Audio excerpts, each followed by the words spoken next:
പ്രതിപക്ഷ ഉപനേതൃ പദവിയിൽ സിപിഐയും സിപിഐഎമ്മും നേർക്കുനേർ.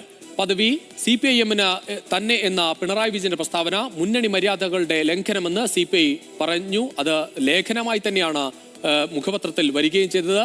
എല്ലാം താനെന്ന ഭാവം കമ്മ്യൂണിസ്റ്റ് നേതാവിന് യോജിക്കാത്തതെന്നും LDFനെ ദുർബലപ്പെടുത്തുന്ന പ്രസ്താവനയെന്നും ജനയുഗം ലേഖനത്തിൽ വിമർശനം ഉയർന്നു. ജനയുഗം ലേഖനത്തിലൂടെ സിപിഐ മുന്നണി മര്യാദ ലംഘിച്ചെന്ന് വി ശിവൻകുട്ടി തിരിച്ചടിച്ചു. മുന്നണിയിൽ ചർച്ച ചെയ്യേണ്ട വിഷയങ്ങൾ പത്രത്തിലൂടെയല്ല പറയേണ്ടത്, പിണറായിയെ വ്യക്തിപരമായി ലക്ഷ്യം വയ്ക്കാൻ ശ്രമമെന്നും ശിവൻകുട്ടി പറഞ്ഞു. യഥാർത്ഥത്തിൽ അത് നിർഭാഗ്യകരവും രാഷ്ട്രീയ മര്യാദയ്ക്ക് യോജിക്കാത്ത നിലയിലുള്ള അഭിപ്രായ പ്രകടനമാണ് നടത്തിയിരിക്കുന്നത്. പിണറായി വിജയനെ വ്യക്തിപരമായി ലക്ഷ്യം വെച്ചുകൊണ്ട് ഏകാധിപത്യപരമായി കാര്യങ്ങൾ ചെയ്യുന്നു എന്നെല്ലാം ഉള്ള വിമർശനം അടിസ്ഥാനരഹിതവും അതൊരു രാഷ്ട്രീയ മര്യാദയ്ക്ക് യോജിച്ചതും ആണെന്ന് തോന്നുന്നില്ല. പിണറായി വിജയൻ കേരളത്തിൻ്റെ മുഖ്യമന്ത്രിയും പ്രതിപക്ഷ നേതാവും CPMൻ്റെ പൊളിറ്റ് ബ്യൂറോ മെമ്പറും CPMൻ്റെ സംസ്ഥാന സെക്രട്ടറിയൊക്കെ തന്നെ ആയിരുന്ന ആളാണല്ലോ. അന്നൊന്നും ഇല്ലാത്ത ഒരു തോന്നൽ ഇപ്പോൾ എങ്ങനെയാണ് CPIക്ക് ഉണ്ടായതെന്ന് സംബന്ധിച്ചിടത്തോളം സംശയമുണ്ട്.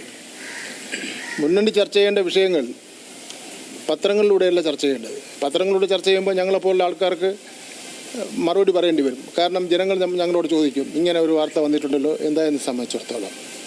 PMCയുടെ വിഷയത്തിലും പ്രശ്നം കൂടുതൽ വഷളാക്കിയത് CPI തന്നെയാണ്. കൂടുതൽ വിവരങ്ങളുമായി അർജുൻ രാജേരിക്കാണ് തിരുവനന്തപുരത്ത് നിന്ന്. അർജുൻ, ഒരു സർക്കാർ 100 ദിവസം പിന്നിട്ടു, ഒന്നിച്ച് സമരം ചെയ്യേണ്ട സമയമാണ്. ആ സമയത്താണ് ഈ പ്രതിപക്ഷ നിരയിലെ ഏറ്റവും പ്രധാനപ്പെട്ട 2 കക്ഷികൾ ഒരു സ്ഥാനത്തെ ചൊല്ലിയുള്ള ഈ പോര് തുടരുന്നത്. അത് വളരെ രൂക്ഷമായി തന്നെ അത് മുഖപത്രത്തിലാകുന്നു. അത് നേതാക്കൾ തുറന്നു പറയുന്ന കാര്യത്തിലേക്ക് കടക്കുകയാണ്. ഇതുവരെ പരിഹരിക്കാൻ പറ്റാത്തൊരു പ്രശ്നമായി അത് നീളുകയാണ്.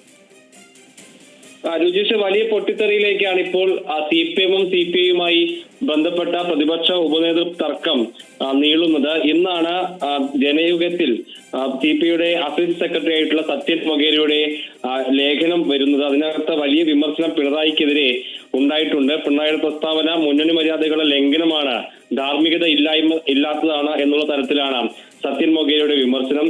എല്ലാം താനാണ് എന്ന ഭാവം ഒരു കമ്മ്യൂണിസ്റ്റ് നേതാവിന് യോജിച്ചതല്ല. ചർച്ചകൾ നടന്നുകൊണ്ടിരിക്കുകയാണ്. പിണറായി ഈ പദവി CPMകാരൻ തന്നെയായിരിക്കും എന്നുള്ള പ്രസ്താവന നടത്തിയത്. അത് LDFനെ ദുർബലപ്പെടുത്തുമെന്നുൾപ്പെടെയുള്ള കടുത്ത വിമർശനമാണ് സത്യൻ മൊഗേരിയുടെ ഭാഗത്തുനിന്ന് ഉണ്ടായതെങ്കിൽ അതിന് തക്ക മറുപടിയാണ് വി ശിവൻകുട്ടിയുടെ ഭാഗത്തുനിന്ന് ഉണ്ടായിട്ടുള്ളത്. ഇത് പിണറായി സ്വീകരിച്ചത് ജനാധിപത്യപരമായിട്ടുള്ള നിലപാടാണ്. അതേസമയത്ത് CPI ലേഖനത്തിലൂടെ രാഷ്ട്രീയ മര്യാദ ലംഘിച്ചു, പ്രതിപക്ഷ നേതാവിനെ അപമാനിച്ചു എന്നുൾപ്പെടെയുള്ള കടുത്ത വിമർശനം ശിവൻകുട്ടിയുടെ ഭാഗത്തുനിന്ന് ഉണ്ട്. അതോടൊപ്പം തന്നെ PMC ഉൾപ്പെടെയുള്ള പദ്ധതികൾ, ആ പദ്ധതിയുമായി ബന്ധപ്പെട്ടുള്ള വിവാദങ്ങളൊക്കെ ഇത്രയും വലിയ പ്രശ്നത്തിലേക്ക് കൊണ്ടുവന്നെത്തിച്ചത് CPI ആണ് എന്നുള്ള വിമർശനം ശിവൻകുട്ടിയുടെ ഭാഗത്തുനിന്ന് ഉണ്ട്. പ്രതിപക്ഷ നേതാവിനെ അപമാനിക്കാനുള്ള സമീപനം CPIയുടെ ഭാഗത്തുനിന്ന് ഉണ്ടായിട്ടുണ്ട് എന്നുള്ള കടുത്ത വിമർശനമുണ്ട്. അങ്ങനെ പരസ്പരം തമ്മിൽ തല്ലുന്ന നിലയിലേക്ക് ഇപ്പോൾ, അല്ലെങ്കിൽ വിമർശനങ്ങൾ ആ തരത്തിലേക്ക് മാറുന്ന നിലയിലേക്ക് കാര്യങ്ങൾ പോകുകയാണ്. 2 പാർട്ടികൾ ചർച്ച ചെയ്ത് പരിഹരിക്കാമെന്ന് പ്രതീക്ഷിച്ച ഇടത്തു നിന്ന് പരസ്പരം ഇങ്ങനെ വിമർശിക്കുകയും അങ്ങോട്ടും ഇങ്ങോട്ടും ആക്ഷേപങ്ങൾ ചൊരിയുന്ന നിലയിലേക്ക് കാര്യങ്ങൾ പോകുന്നു. ശരി അർജുൻ, എന്തായാലും സാധാരണഗതിയിൽ ഇത്തരം പ്രശ്നങ്ങളൊക്കെ മുന്നണിയിൽ വളരെ പെട്ടെന്ന് തന്നെ തീർക്കുന്നതാണ് നമ്മൾ കണ്ടിട്ടുള്ളത്. പക്ഷേ ഇവിടെ ഈ ഒരു പ്രശ്നം തുടങ്ങിയ അന്നു മുതൽ ആ വിഷയത്തിൽ പരിഹരിക്കാനാകുന്നില്ല. LDF യോഗം കൂടുമ്പോൾ പോലും ഈ വിഷയത്തിൽ തൊടാൻ എന്തായാലും നേതാക്കൾക്ക് സാധിക്കുന്നില്ല. പലപ്പോഴും ഇത്തരം പ്രസ്താവനകൾ പരസ്പരം നടത്തുകയാണ് CPIയും നേതാക്കളും. അതോടൊപ്പം ഏറ്റവും ഒടുവിൽ ഇത് മുഖപത്രത്തിൽ കൂടി വരുന്ന തരത്തിലേക്ക് കാര്യങ്ങൾ പോകുന്നു.